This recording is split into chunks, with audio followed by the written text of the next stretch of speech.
Bismillahirrahmanirrahim. Baik. Pertanyaan selanjutnya dari Al-Akh Abu Abdillah Aswar yang beralamat di Antang. Pertanyaannya, apakah perlu kita mencari tahu dengan sungguh-sungguh dari mana sumber uang, barang atau hadiah yang diberikan seseorang kepada kita, Ustadz? Atau cukup kita terima saja tanpa mempertanyakan? Mohon sampaikan dalil atau riwayat dari para salaf yang bersungguh-sungguh menjaga diri dari harta yang syubhat dan haram. Jazakallahu khairan wa barakallahu fiik. Wa anta jazakallahu khairan wa fika barakallah. Jika ada yang memberikan kepada kita sesuatu, apakah itu berupa uang atau barang atau hadiah atau apa saja yang diberikan kepada kita, maka tidak disyariatkan bagi kita untuk mempertanyakan dari mana sumber pemberian itu. Apakah dia mendapatkannya dari pekerjaan yang halal ataukah dia mendapatkannya dari pekerjaan yang haram. Jadi tidak disyariatkan mempertanyakan hal tersebut. Ya, maka kalau kita diberikan sesuatu oleh orang lain, ya maka asalnya kita berbaik sangka kepada saudara kita, ya bahwa dia berikan itu dari sumber yang halal. Apalagi kalau kita mengenal dengan baik saudara kita itu adalah orang yang amanah, orang yang terpercaya, orang yang wara, orang yang bertakwa kepada Allah Subhanahu wa taala, maka sama sekali tidak dianjurkan bagi kita untuk mempertanyakan dari mana dia dapatkan pemberian itu. Ya.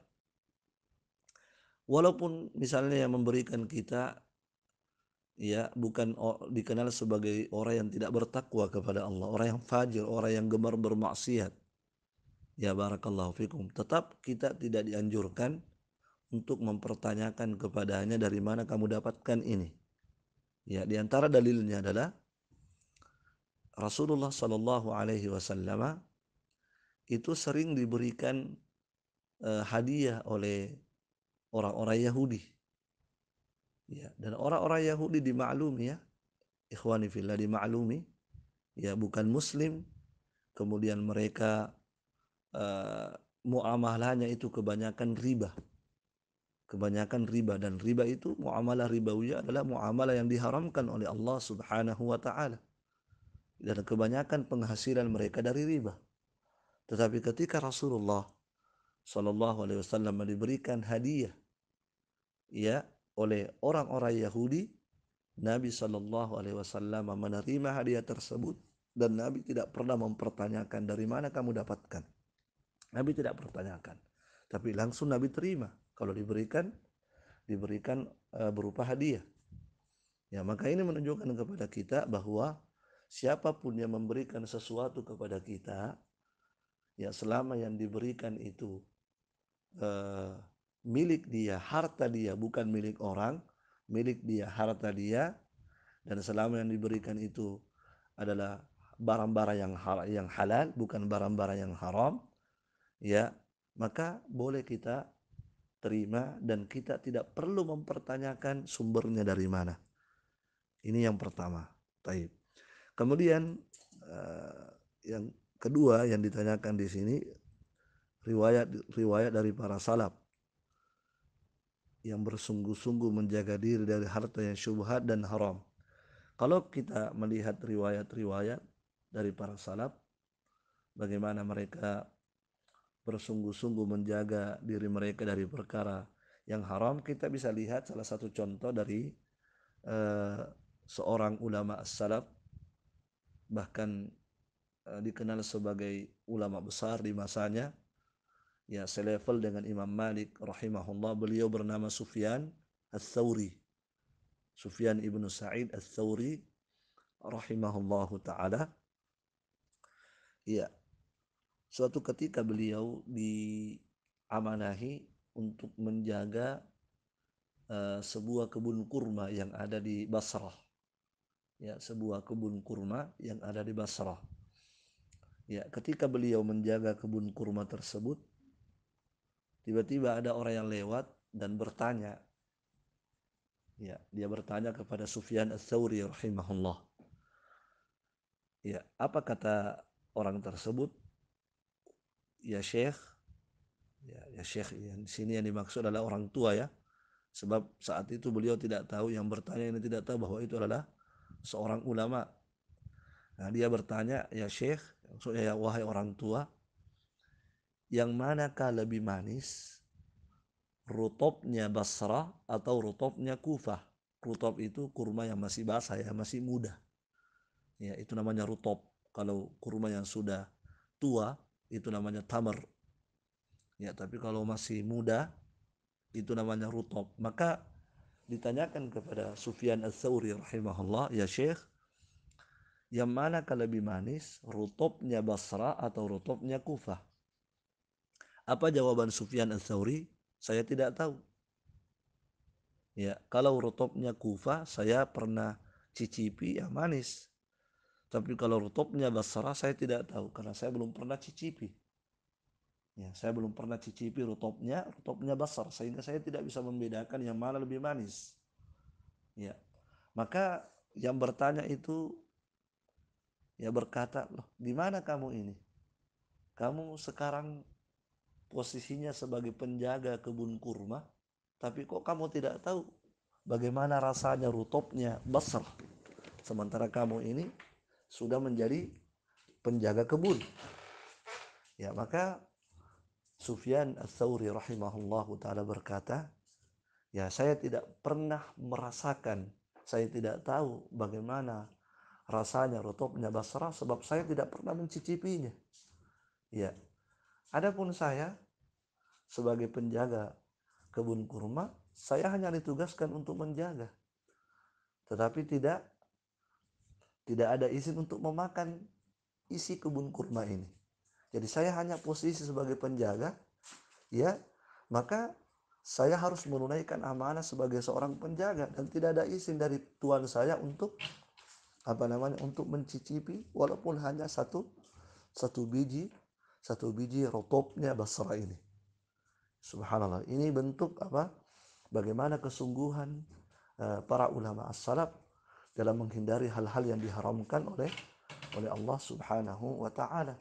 Iya, maka ikhwani fillah hafizakumullah, ya, mungkin kalau orang-orang sekarang ditugasi demikian ya, mungkin dia sudah bukan lagi satu biji, mungkin dia kantongi pulang.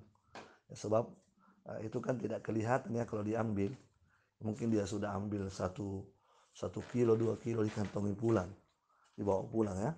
Tapi ulama as-salaf tidak demikian. Satu biji pun tidak diambil, tidak dicicipi. Sehingga beliau pun ketika ditanya bagaimana rasanya rutubnya Basrah, beliau mengatakan saya tidak tahu bagaimana rasa rutubnya Basrah sebab saya tidak pernah makan satu biji pun. Dan saya di sini hanya ditugaskan untuk menjaga. Baik. Ini satu contoh ya dari ulama as-salaf bagaimana mereka bersungguh-sungguh menjaga diri mereka dari hal-hal yang diharamkan oleh Allah Subhanahu wa taala. Adapun dari perkara yang syubhat itu artinya tidak jelas apakah halal atau haram. Ya, itu bisa kita lihat dari dari pengamalan Rasulullah sallallahu alaihi wasallam. Pada suatu ketika Nabi masuk ke dalam rumah, ya, atau Nabi melewati sebuah jalan, wallahu a'lam apakah kejadiannya di rumah atau di tengah jalan. Yang jelas saat itu Nabi mendapati ada satu biji kurma. Nabi mendapatkan ada satu biji kurma. Ya, sepertinya dalam rumah ya, dalam rumah beliau ada satu biji kurma. Beliau dapat. Kemudian satu biji kurma itu Nabi ingin makan tetapi tidak jadi. Nabi ingin makan tetapi kemudian tidak jadi. Kenapa tidak jadi? Nabi berkata, "Laula akhsha annaha sadaqatun la akaltuha." Seandainya bukan karena kekhawatiran ini adalah sedekah, maka pasti aku sudah makan. Subhanallah.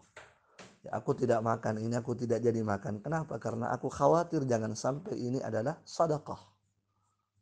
Ya, sebab sedekah yang dimaksud di sini boleh jadi zakat, boleh jadi sedekah, sedekah yang kita pahami ya, sedekah sunnah. Ya. Apa kata Nabi Shallallahu Alaihi Wasallam? Aku tidak jadi memakan satu biji kurma ini. Kenapa? Karena aku khawatir jangan sampai ini adalah sedekah, zakat atau sedekah sunnah. Ya, kenapa? Sebab Nabi itu tidak boleh memakan zakat dan tidak boleh juga memakan sedekah. Nabi hanya boleh memakan hadiah. Ya. Baik. Maka untuk Rasulullah saat itu, satu biji kurma bagi Rasulullah itu syubhat. Kenapa syubhat bagi Rasulullah? Sebab tidak jelas apakah ini halal atau haram. Apakah ini zakat atau hadiah. Kalau hadiah, maka boleh saya makan. Tapi kalau zakat, tidak boleh saya makan. Karena tidak jelas bagi Rasulullah apakah ini zakat atau hadiah, berarti itu apa? Itu namanya syubhat bagi Rasulullah Sallallahu Alaihi Wasallam. Maka karena itu syubhat bagi Nabi, Nabi tinggalkan. Nabi tidak makan. Kenapa? Karena khawatir nanti jangan sampai adalah zakat. Sehingga Nabi bisa makan sesuatu yang diharamkan oleh Allah Subhanahu wa Ta'ala. Dan dalam perkara syubhat, ya, kita dilarang oleh Rasulullah Sallallahu Alaihi Wasallam untuk mendekatinya. Wallahu a'lam bishawab.